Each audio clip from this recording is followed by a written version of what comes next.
Assalamualaikum warahmatullahi wabarakatuh. Alhamdulillah wassalatu wassalamu ala Rasulillah wa ala alihi wa sahbihi wa mawala.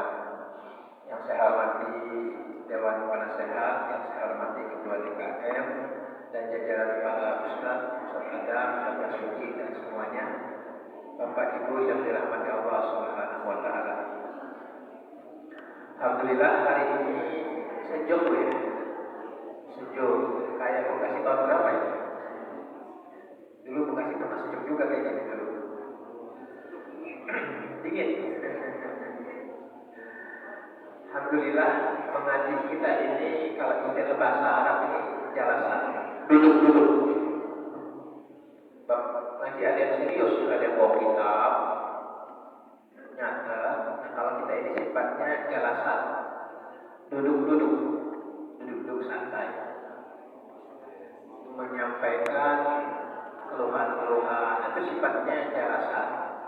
Ya. Tema yang ingin kita bahas hari ini, doa yang sering kali kita baca. Karena sering kita baca, tak ngerti apa yang kita baca. Doanya begini. Kayaknya boleh diikuti oleh bapak-bapak ibu-ibu. Doanya adalah Allahumma inna nas'aluka salamatan. Kayaknya diikutin ya. Allahumma inna nas'aluka salamatan fiddin wa afiyatan fil jasad wa ziyadatan fil ilm wa barakatan fil rizqi wa taubatan qabla al-maut wa rahmatan indal maut wa maghfiratan ba'da al-maut. Allahumma hawwin 'alaina wan najata wal afwa. Kata Ustaz para Ustaz Abdul Somad menyatakan ini doa yang lengkap, ada 10 permintaan. Ya. Kita pengennya begitu ya, mintaannya banyak banget. Sholatnya pengen buru-buru. Khusyuk kita juga tak terlalu khusyuk dalam sholat. Ibadah-ibadah yang lain nggak terlalu serius, tapi mintanya banyak banget. Tapi alhamdulillah Allah Maha Kaya. Ya. Sifat doa ini kita minta kepada Yang Maha. Terus terang, kita kalaupun kita lagi punya harta, dimintain suka. Kita sebagai manusia, ada orang datang dimintain harta kita suka. Tidak suka. Ya, katanya mengusik pribadi, privasi. Orang yang baik, orang yang rahim, orang yang banyak hartanya, yang baik hatinya, berulang-ulang diminta, sebel juga. Itu sifat makhluk. Tapi kalau Allah nyuruh kita minta, ya persoalannya pas giliran kita minta, kita malas minta. Atau mintanya nggak serius. Dari tadi kita setelah sholat, bahkan di dalam sholat sampai sekarang tiap hari kita banyak permintaan, tapi jarang yang paham permintaan kita. Itu seandainya dikabulkan oleh Allah, kita udah dapat semuanya. Nah, Bapak-bapak Ibu yang dirahmati Allah Subhanahu wa taala, makanya Allah nyatakan Allah itu ghani. Allah itu kaya. Kita ini fakir. Kita ini fuqara. Enggak punya apa-apa. Kalaupun kita punya titipan. Ya. Ada harta yang kita pegang sekarang ini sebenarnya harta anak. Dititipkan sama kita. Ada yang harta kita ini harta istri, rezeki istri dititipkan pada kita. Harta kita numpang lewat. Nah, dalam doa yang kita baca ini kita dalami satu persatu. Ya, karena ini sering kita baca. Ya. Yang pertama adalah kita minta keselamatan dalam beragama. Gitu ya. Allahumma inna nas'aluka salamatan fiddin. Ya, dalam beragama kita pengen yang selamat. Ya. Kita ini dalam beragama ada dua. Ada orang awam, ada orang pintar. Dua-duanya punya kecenderungan tidak selamat. Kalau orang awam supaya beragama selamat gimana caranya? Orang awam dia tak banyak baca Islam sejak lahir. Islam kita kan sejak lahir ya. Tapi kita pengen agama kita selamat. Gimana caranya? Nanya kepada yang lebih tahu.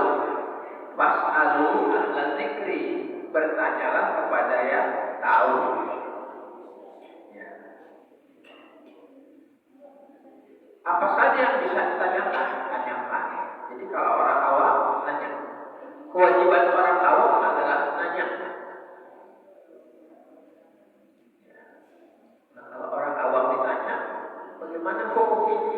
Tanya aja Pak Ustaz. Boleh begitu, nggak apa-apa. Dalam rangka keselamatan dalam beragama kita. Kalau orang alim, hati-hati dalam menjawab. Tidak boleh sembarangan. Ya. Kita ingin selamat fiddin,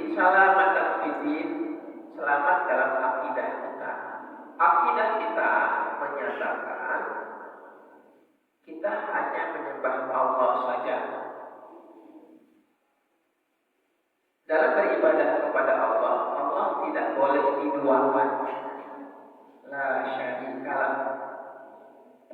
bersyarikat. Syarikat apa sih? Contoh bikin PT, syarikat. Bikin koperasi, itu dia bersyarikat. Bergabung bersama-sama. Contoh, untuk masjid kita ini bersyarikat. Ada penasehat, ada ketua, ada subbidang. Kenapa?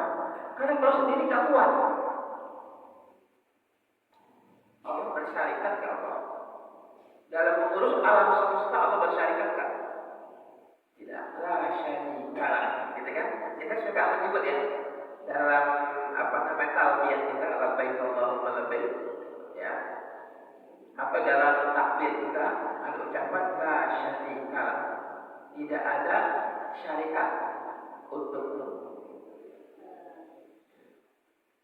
Hati-hati dalam beribadah kepada Allah, kita bersyarikat hati-hati. Misalnya,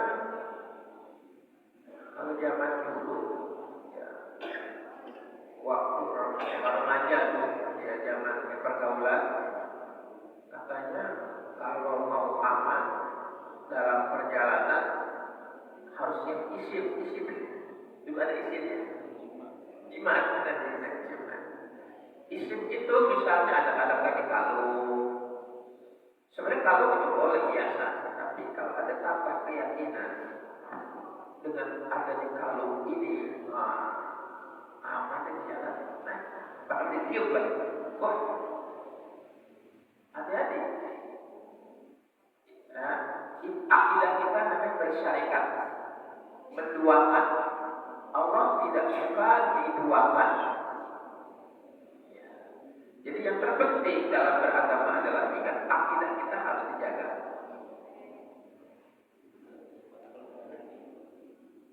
Oleh karena itu, ini penting buat bapak-bapak ibu sekalian dalam menasehati anak juga, dalam menasehati anak terhadap urusan agama.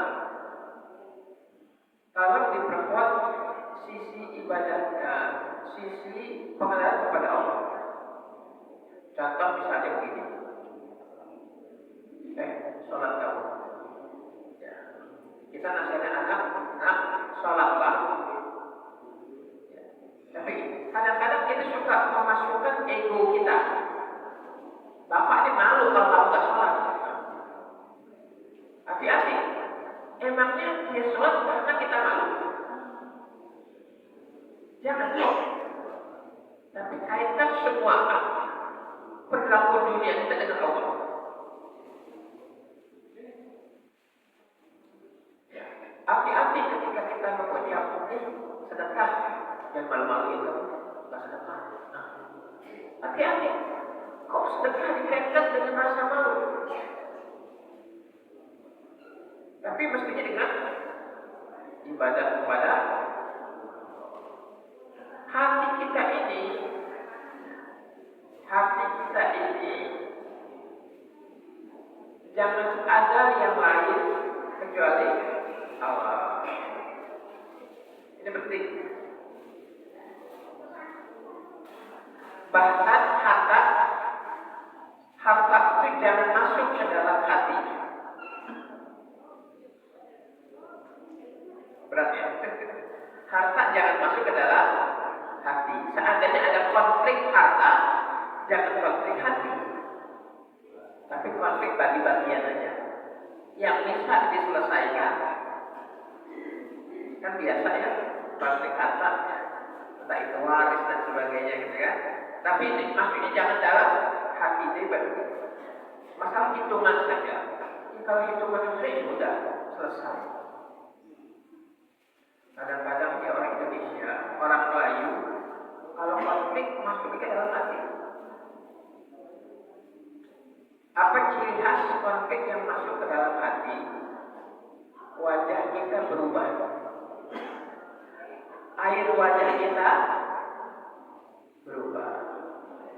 Misalnya, kita naik motor nih, dengan motor senggolan di jalan. Itu kan urusan biasa kan? Namanya barang bergerak. Motor sama-sama bergerak, kesenggol, itu kan biasa. Tapi kadang-kadang gara-gara motor kita lecet, maunya sampai ke ujung dunia. Hati-hati. Ada urusan dunia bisa gampang, motor bisa dibetulin. Tapi jangan mengucap sampai kalimat maaf. Anjing lah, apalah, hati-hati. Nah ini sangat penting. Nah, permintaan pertama saya ulang lagi adalah salamatan fiddin. Kita harus selamat dalam beragama. Sekali lagi, untuk orang awam ikut kepada orang yang berilmu. Boleh, namanya orang awam. Orang awam kan gak bisa baca kitab. Nanya. Ya. Yang kedua, permintaan kita adalah setelah Allahumma inna nas'aluka salamatan fiddin. Yang kedua, wa afiyatan. Afiyah ini berfungsi. Jadi jasad kita ini berfungsi dengan baik. Mata kita berfungsi.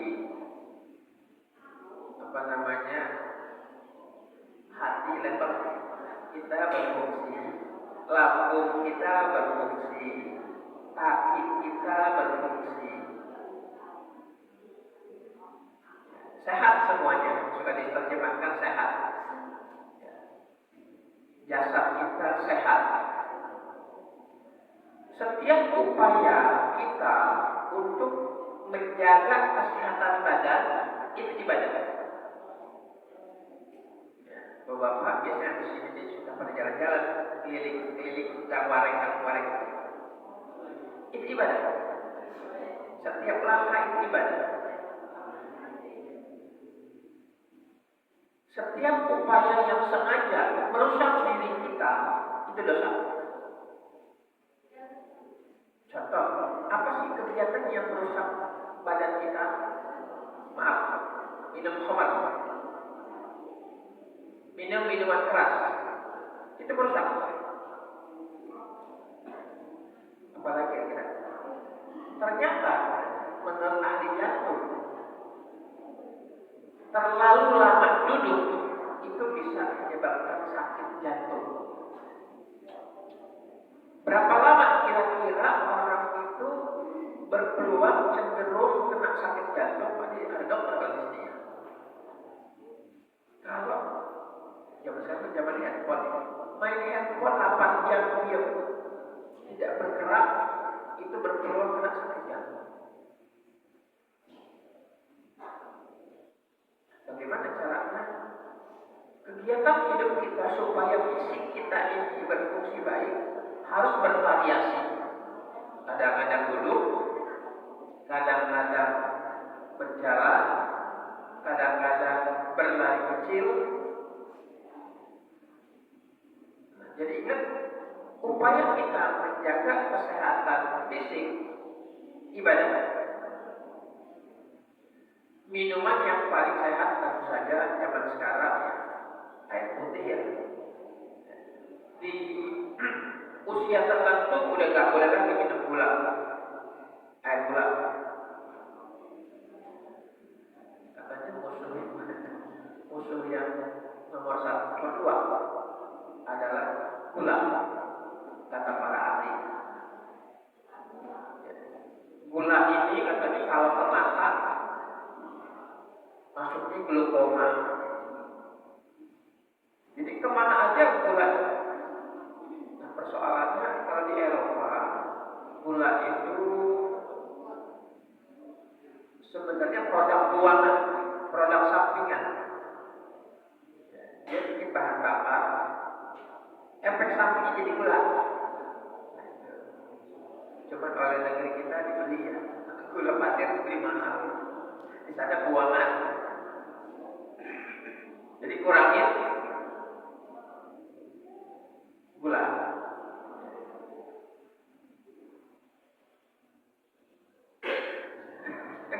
Kopi bermanfaat, cuman yang nggak boleh gulanya. Ya sebenarnya nggak apa-apa kalau fisik kita berjalannya bagus. Ya.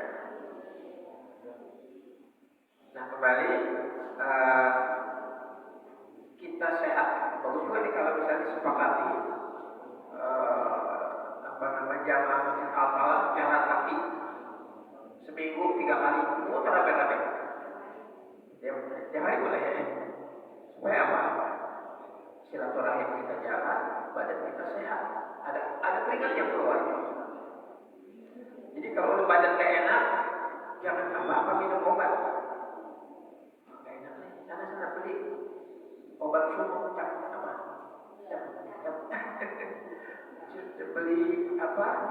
Bintang 7. Jangan gampang-gampang. Jadi kalau nggak nyaman dikit jalan. Jangan-jangan nggak nyaman gara-gara kita terlalu lama badan kita diam. Sebenarnya kan kampung itu cukup ideal ya. Ada jalannya, motor agak mana-mana aman gitu ya. Di belakang juga bisa tuh hidup-hidupi majalah kalau menjauh dikit. Rasulullah SAW kalau berjalan, kata para sahabat, bagaikan bumi dilipat. Kalau terjemahan kita, langkahnya beringat. Di usia kita udah ada orang yang mulai langkahnya berat, ada ya?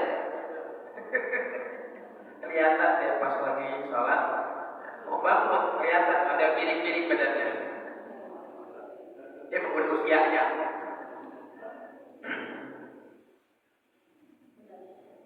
Tapi katanya orang-orang Jepang katanya usianya bisa sampai 100 tahun bisa berjalan. Saya pernah di kolam renang ada ibu-ibu kayaknya warga negara Cina gitu ya, turunan Cina. Dia bisa berenang, usianya sangat mungkin itu sekitar 80 tahun. Berenangnya bagus.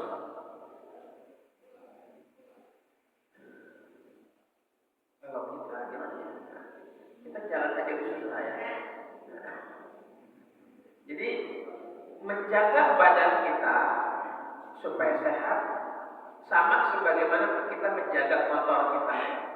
Motor kita setiap bulan servis dibersihkan. Badan kita gimana?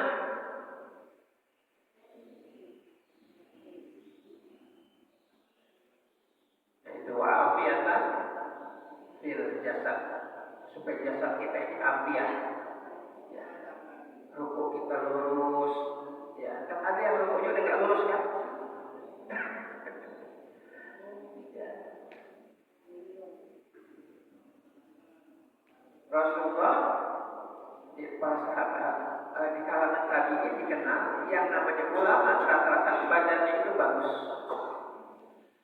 Bahkan dalam satu riwayat disebutkan ketika dalam perang Khandaq itu dalam satu peperangan mengharuskan sahabat untuk menggali parit karena harus bikin, karena musuh itu banyak jumlahnya, jadi harus dibikin paritnya lupa ukurannya, kalau nggak salah 2 meter tingginya, yang menyebabkan kuda tidak bisa lompat, jauhnya kalau nggak hilang tidak 3 meter. Kalau kita menggali seperti itu, encok pakai itu. Kita menggali kuburan kan kecil ya, capek juga. Nah yang menggali ketika itu adalah Rasulullah dan para sahabat. Dan disebutkan dalam satu riwayat, kami melihat badan Rasulullah, perutnya bagaikan berbuku-buku. Gak kayak perut kita ya. Perut kita lurus gitu.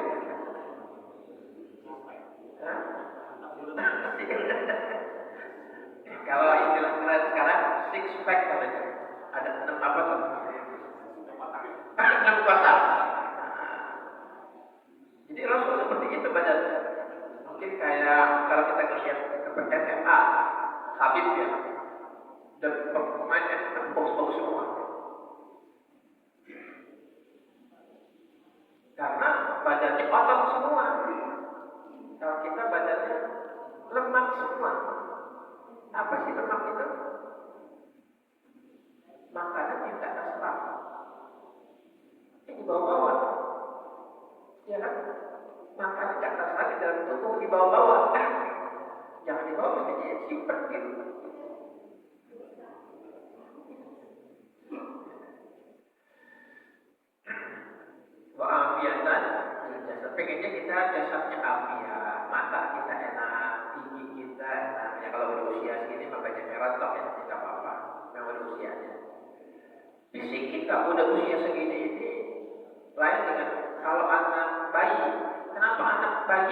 kulitnya bagus. Ya, karena memang makanya anak bayi suka ya kita lihat gendong-gendong gitu. Ya. Kulit kita bagus kira-kira sampai usia berapa ya? 40-50 tahun. Setelah usia itu kulit kita kalau sehari-hari pengen enak dilihat tambah pada pedang. Gitu ya.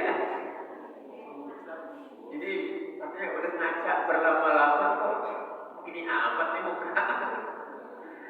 Semakin tua semakin tebal bedaknya. Ya, ya makanya kita harus sadar semua penyakit ada obatnya kecuali tua. Rambut kita masuk masih muda enak ya. Wah, ganteng banget nih, gitu kan, mengkilat ketika masih remaja. Kalau sekarang udah bercabang, ya. Untuk lurus juga susah, walaupun pakai minyak rambut. Ya. Makanya biasanya ibu-ibu suka curiga kalau suaminya ini kok lama banget di depan kaca, di depan cermin, pakai minyak rambut tebal kan. Begitu kan? Kadang-kadang kita bisa lupa. Abi ingat ketua lama banget ajarnya. Nah, udah begini modelnya. Tapi alhamdulillah pengennya jasad kita ini bermanfaat. Makanya ada ucapan pada jasad kita ini ada sedekah, pada tangan kita ada sedekah, pada lisan kita ada sedekah, pada mata kita ada sedekah. Wa'afiyatan fil jasad. Kemudian selanjutnya doa kita ada wasiyadatan, bertambah ilmu. Ya, pengen cuma setiap hari ada ilmu yang bertambah. Ilmu ini ada dua ya, ada ilmu akhirat, ada ilmu dunia. Rata-rata kita ini menyekolahkan anak tanpa disadari atau disadari dalam rangka ilmu dunia, gitu ya. Bahkan bayar. Tapi kalau misalnya, kalau ngaji di apalah bayar bukan? Protes bisa. Padahal untuk ilmu akhirat. Jadi kalau ilmu akhirat pengen gratis. Nah kita dianjurkan untuk selalu bertambah ilmu. Yang termasuk ilmu mencari nafkah, boleh. Para sahabat ridwanullahi alaihim rata-rata para ulama-ulama zaman dulu termasuk Utsman bin Affan, Umar bin Khattab itu orang kaya. Abdurrahman bin Auf katanya kekayaannya ketika wafat bisa meninggalkan kepada istri-istrinya masing-masing 4 miliar rupiah kalau harga sekarang.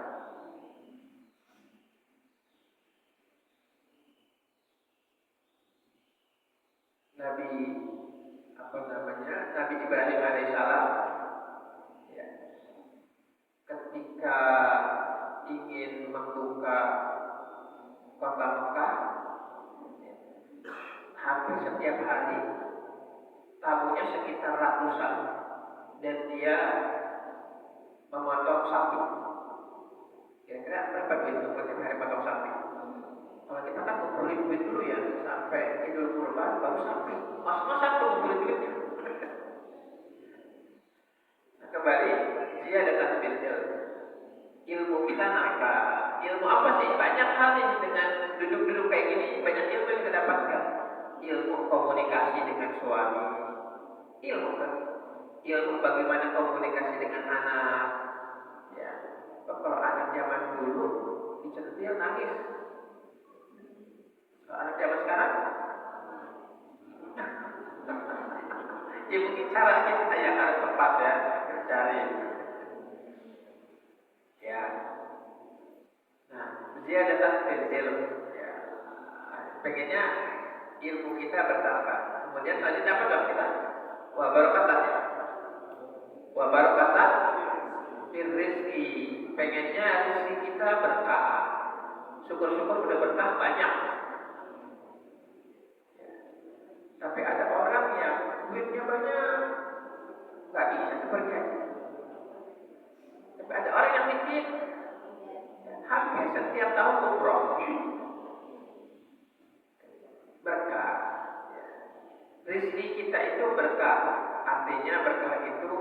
banyak manfaatnya.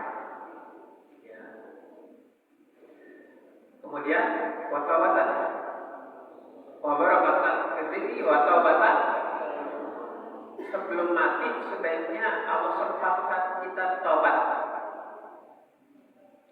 Tobat itu salah satu faktor dasarnya adalah nyesel. Kita punya jiwa nyesel kan? Itu tobat. Kalau tidak punya jiwa penyesalan, susah tobat. Apa sih yang kita sesali? Kayaknya dulu saya pernah berbuat zalim deh. Mumpung masih hidup, minta maaf. Kedua, kayaknya dulu pernah ada harta yang saya pakai deh.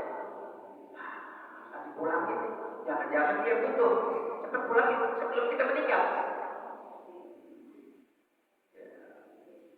Wa barakatan rezeki, wa taubatan qabla al-maut. Taubat sebelum meninggal. Pengennya kita sebelum meninggal ini bersih.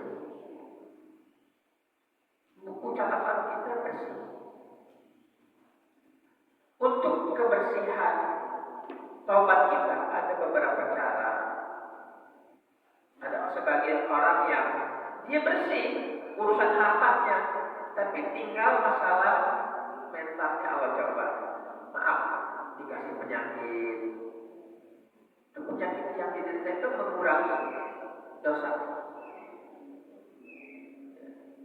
Makanya yang kita kalau dikasih penyakit istighfar aja. Jangan nyesel. Kadang-kadang kita kan suka nyesel ya. Gara-gara sih, gara-gara si fulan nih. Jangan dibiasakan. Kita kan seringkali berdoa setiap hari kepada Allah. Secara selalu kaitkan dengan Allah. Ya Allah.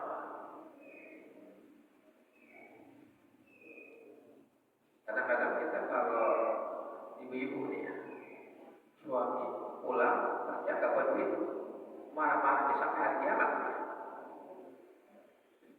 Padahal suami itu ideal, pulang gak berduit bisa jadi takdir dari Allah. Ya, tidak diberikan rezeki hari itu, doain aja. Semua orang juga pengen ini banyak. Tapi kadang-kadang Allah ulur, Allah tahan rezekinya. Wa taubatan qabla al-maut. Pengennya kita taubat sebelum mati. Apa? Taubat sebelum mati. Ya. Cepat-cepat deh minta maaf. Ya, apalagi kita kan setiap hari nih. Selamat habis sholat, selamat. Pengennya selamat itu kan orang kalau bermusyafaah. Selamat itu rontok tuh dosa-dosanya. Tapi jangan begini. Selamat tiap hari berdosa. Subhanallah kemudian lagi. Hati-hati. Jadi hati kita harus bersih. Jadi urusan-urusan kesal memang gak bisa dihindari, kesal itu ada. Tapi jangan kelamaan. Ingat, pertengkaran suami istri sebaiknya jangan lewat satu malam.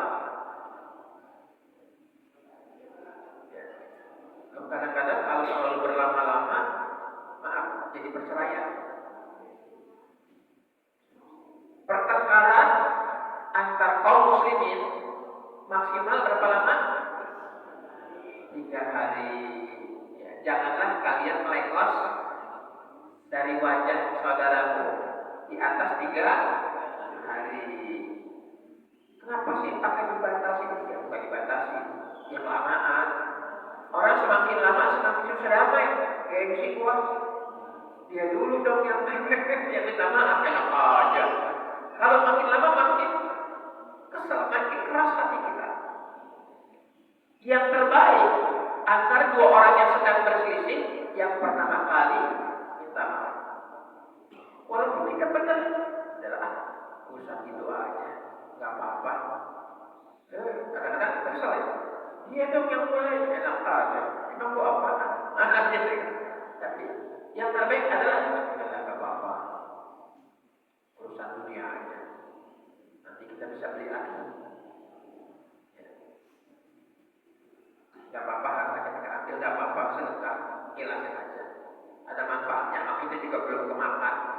sama kita juga nggak bermanfaat. Mendingan sama dia bermanfaat. Watobatan qablal maut, warahmatan. Ketika roh kita maut itu, ketika menjelang mati, ketika proses kematian. Proses kematian itu berat. Sampai Rasulullah menyatakan hadimil lazat, ini berat. Katanya dalam hadis disebutkan bagaikan 700 kali bacokan pedang atau silat deh. Seandainya ada silat nih, mau gak kita gini?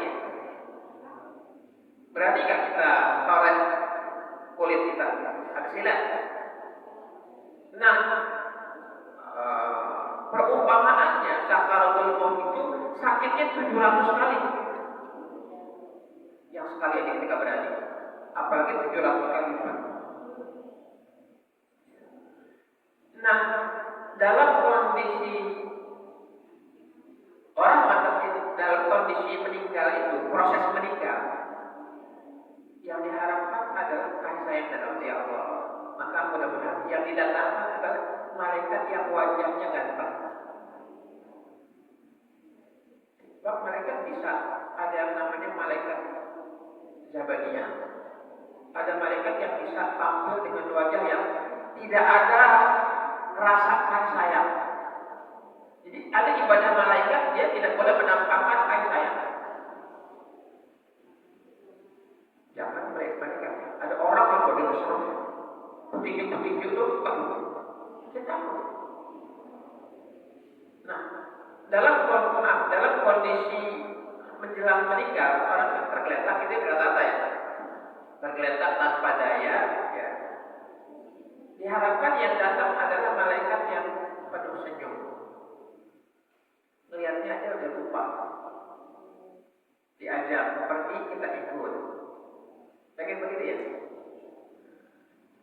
Makanya orang yang banyak memaafkan, insya Allah Allah akan mudahkan.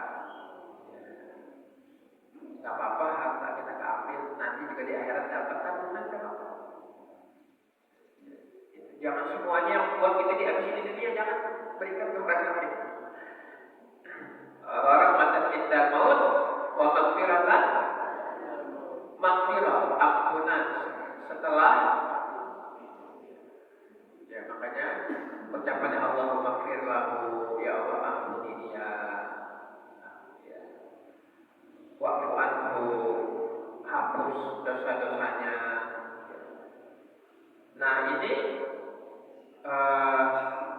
maghfirah, ya, ampunan enak banget kalau kita sudah diampuni. Ya, diampuni.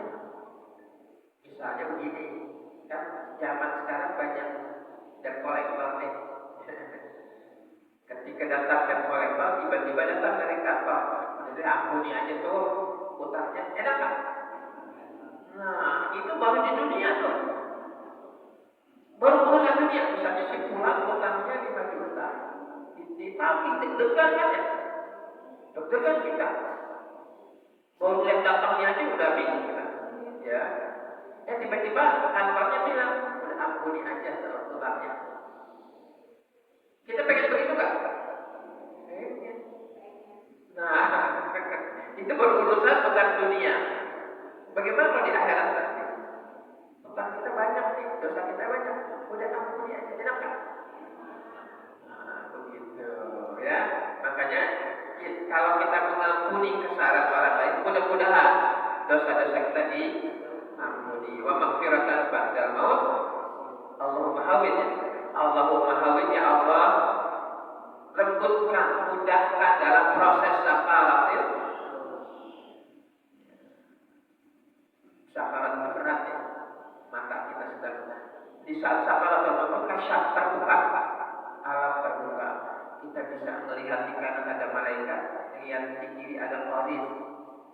Dua-duanya ngajak dia pergi.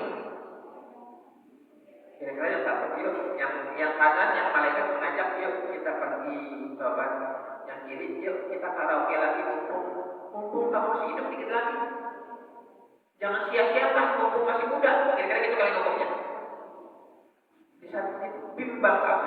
Hati kita bimbang kan? Pengennya gak bimbang lah, kanan aja. Gak urusan masjid. Makanya mudah-mudahan kalau kita sering ya, tarikan kepada Islam, kepada agama lebih kuat, maka sakaratul maut kita juga akan ringan. Ya. Allahumma hawil ala nabi sakaratul maut wa najata. Ya Allah, mudah-mudahan gak mampir ke neraka. Kebanyakan orang mampir ke neraka. Karena semua orang harus berjalan di sirat. Siratal mustaqim. Kecil banget. Tajam. Kita naik motor kalau jalan kecil gimana? Bisa lewat nggak ya? Kan gitu ya? Kita kalau jalan, misalnya dibentangkan tambang dari sini ke sana, tambang. Suruh jalan. Yakin nggak selamat? Apalagi siratal mustaqim. Pengennya diselamatkan. Apa sih yang menyelamatkan? Ikhlas kita, hati kita, dan amal. Jadi ada yang orang yang ketika nempel sampai ujung seperti kilat.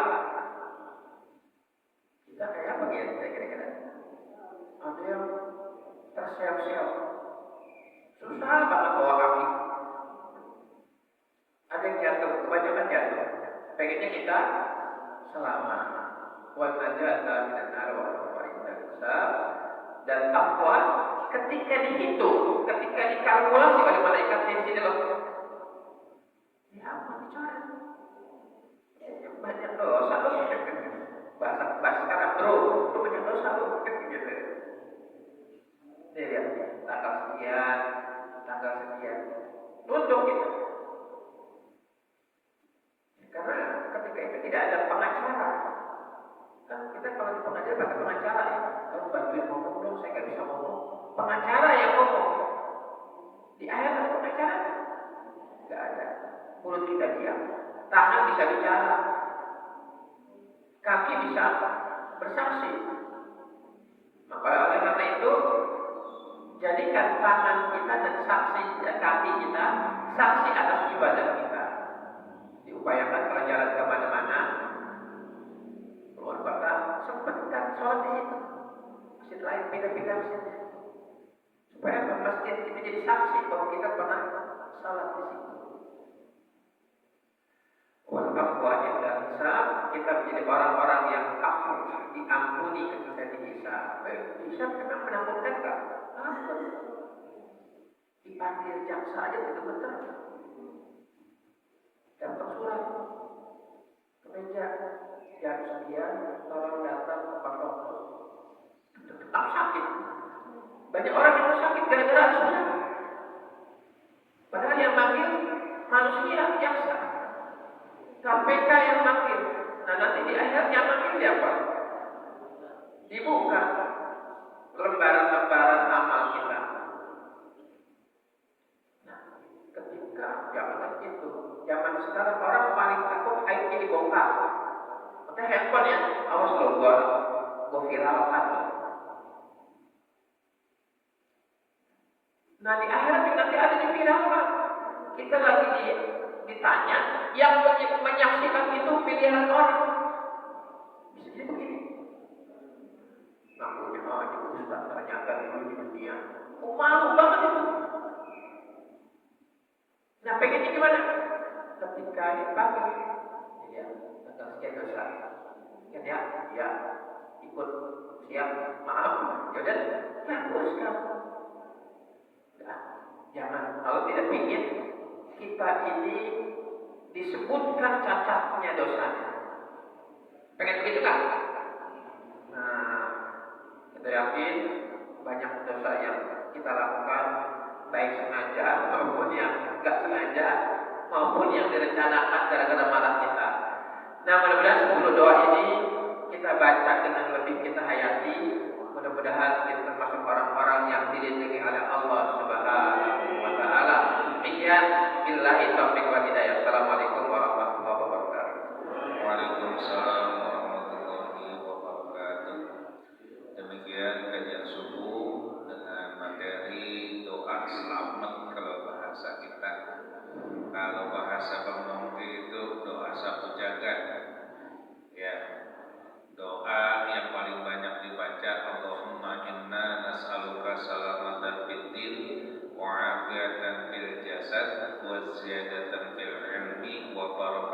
memberi rezeki dan seterusnya.